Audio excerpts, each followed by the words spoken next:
Who is the most impactful chemist in history? Now, that is a question that I have pondered over the last couple of days. Who is the single chemist who caused the greatest impact on society and the world while utilizing the science of chemistry? Of course, I considered some of the most famous chemists of all time, such as Marie Curie, the Polish chemist who is most noted for being the woman who discovered radium and polonium and improved conditions for those who worked within radioactive environments. She also is the only woman not to win one, but two Nobel Peace Prizes. Curie won one Peace Prize for chemistry, and the other Nobel Peace Prize was for physics. I also considered the man that the award is named after, Alfred Nobel, who used chemistry to create dynamite and clear roads for travelers, making it a million times easier to see those in-laws you so wanted to meet at Thanksgiving. Ironically enough, he never won a Nobel Peace Prize. And then I found the chemist. Now, impactful doesn't always mean positive, meaning the impact that this person puts on the world does not have to improve life necessarily. Ladies and gentlemen, the most impactful chemist of all time is Glenn Seaborg. Now, I know exactly what you're thinking. Who is this guy? Well, let me introduce him for you. Glenn Seaborg was born in the great United States of America and is noted for discovering a total of 10 transuranium elements, meaning 10 elements that are unstable past the atomic number of 92 being uranium. I mean, just look at all of them. Just look at it. Anyway, he is most notable for winning a Nobel Peace Prize in 1951 for chemistry. He's already one-upped Alfred Nobel. Seaborg was the scientific advisor for 10 US presidents and had over 40 patents, including two elements, curium and americium. Seaborg was granted the naming to element 106, called Seaborgium, which he called a greater honor than winning any Nobel Peace Prize. Early in his career, he was a pioneer in nuclear medicine and discovered isotopes of elements with important applications in the diagnosis of treatment of diseases, including iodine 131, which is used in the treatment of thyroid disease. As I said previously, not all the impacts are positive towards humanity. He also is the main chemist who worked for the infamous Manhattan Project during World War II, where he worked with J. Robert Oppenheimer. No, not the Cillian Murphy Oppenheimer, but the real one. Yeah, this guy. Not him, this guy. For those who watched Barbie instead of the movie Oppenheimer, here's a quick rundown of the science behind the project. Seaborg discovered the element with the atomic number 94 in plutonium, a key component in nuclear technology.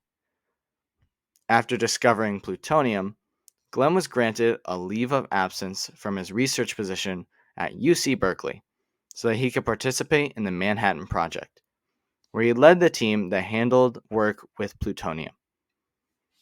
His team was responsible for producing the plutonium-239 needed to create the quote-unquote Fat Man bomb. And he was also able to develop a functional method of separating, concentrating, and isolating plutonium. Seaborg and his colleagues produced plutonium-239 through the bombardment of uranium. This experimental achievement proved to be a major contribution towards physicists' understanding of atomic fission. The Manhattan Project forever changed the global landscape, opening up opportunities for destruction beyond anything seen before. Since the work of the team, nuclear war has become a very controversial topic in its own right, with the potential for the whole Earth to tear apart just from the sheer force these bombs create. Now, don't call me crazy and call the FBI to investigate me, but the work that Seaborg did was the most impactful towards the whole world. Now, let me explain. He changed the scope of the types of weapons countries have, and with powerful countries like Russia and the United States, one invasion could be detrimental towards the entire world. Now, I am not stating that all of this is Seaborg's fault. Seaborg did a lot of advocating for preventing nuclear destruction and was an avid anti-nuclear war supporter. However, his work within the field caused the decimation of two Japanese cities, being Hiroshima and Nagasaki, causing around 140,000 deaths in Hiroshima and 70,000 deaths in Nagasaki, accumulating a total of 216,000 deaths just with two bombs. This left people with leukemia and cancer among the many side effects that derailed people's lives permanently. And the cities were radioactive for around 60 days.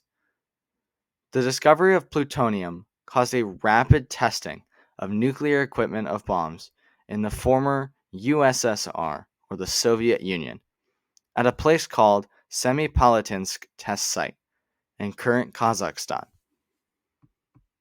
Now, there was a total of 456 bombs tested at the site, leaving a permanent crater and an abandoned town with only a few inhabitants left.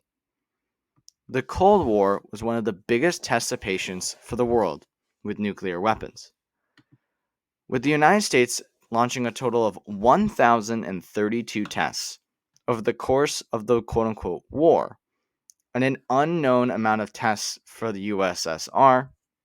The world awaited the worst. Fear set in for people around the world as one go ahead from a world leader could collapse the state of humanity. With the savior of the whole world being Soviet officer Vasily Arkhipov, who is the man who denied launching nuclear weapons into the US off the coast of Cuba after the two other officers said to launch, we were just one decision away from world destruction. The discovery of these elements has led to the possibility of millions of deaths in one click of a button. The dangers of war have become even greater, and if there is a World War III, to which we hope doesn't happen, we will see the greatest death toll of all time.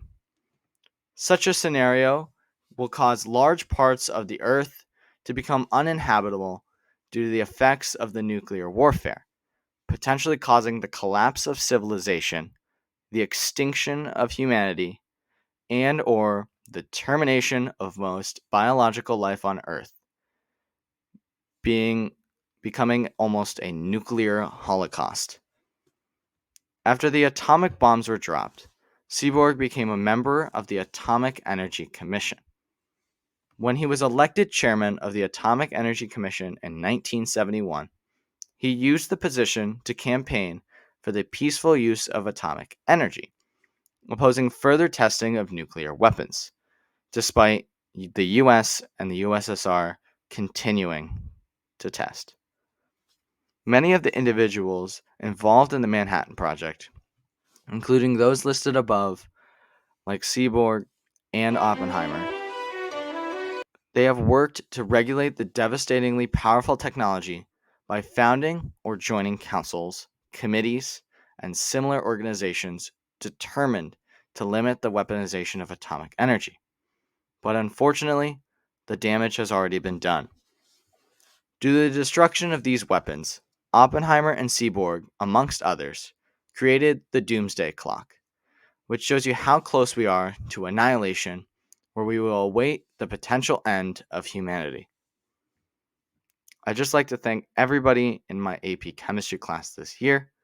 It's been an absolute honor to work with you all, and my honorable mention to the greatest chemist of all time has to be my teacher, Mrs. Haney. I appreciate your support and kindness throughout the entirety of this year. You've helped me make my decision to go into chemistry for college much easier, and I can express as much gratitude as I would like in words. So, thank you so much.